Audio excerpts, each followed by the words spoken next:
126 fines. The police investigation into Downing Street parties ends. Now questions over how much detail Sue Gray's final report will include. 8 new cities are named as part of the Queen's Platinum Jubilee celebrations, including Stanley in the Falkland Islands and Douglas on the Isle of Man. Manchester remembers. This weekend marks 5 years since the arena bombing where 22 people lost their lives. We'll meet the family of one 15-year-old victim. She was larger than life. I mean, the world was made for Olivia. She wanted to be a dancing and singing teacher. Good morning. The cost and complications of getting around. Petrol and diesel hit new record highs again, wiping out the Chancellor's fuel duty cut. And 1 in 10 electric car charging points are not working. I'll explain what's going on.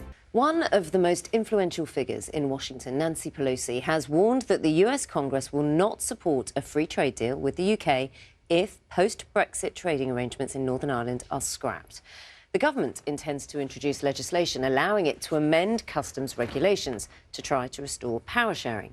However, the Speaker of the US House of Representatives said that removing the Northern Ireland Protocol could undermine the peace process.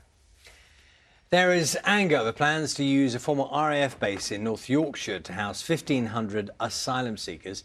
People living nearby have accused the Home Office of failing to properly consult them.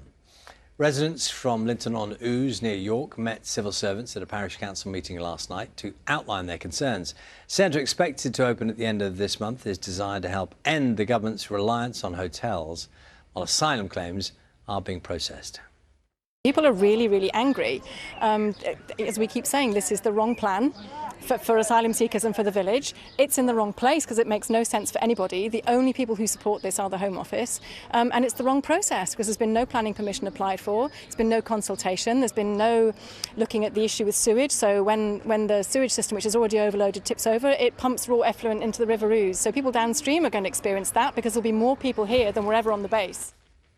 8 towns have been granted city status for the Queen's Platinum Jubilee, with at least one in every UK nation and on the Falkland Islands and Isle of Man. Applicants had to demonstrate cultural heritage, show royal links in order to be considered for the title. We've been reporting the news that 8 new cities are being created for the Queen's Platinum Jubilee. It's the most read article on the BBC News website. Let's have a look at the papers, and this is what you'll find.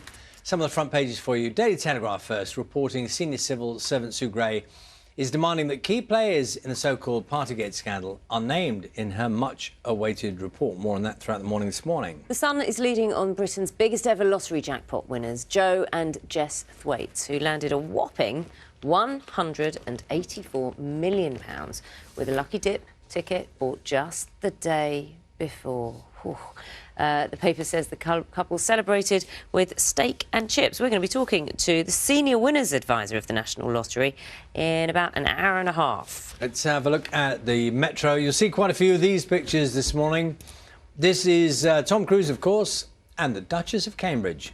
This was last night, the UK premiere of Top Gun Maverick, taking place in London, and we'll see some more of those pictures as the royals joined Tom Cruise and other members of the cast walking the red carpet in London. Kate, my breath away. Did you see that?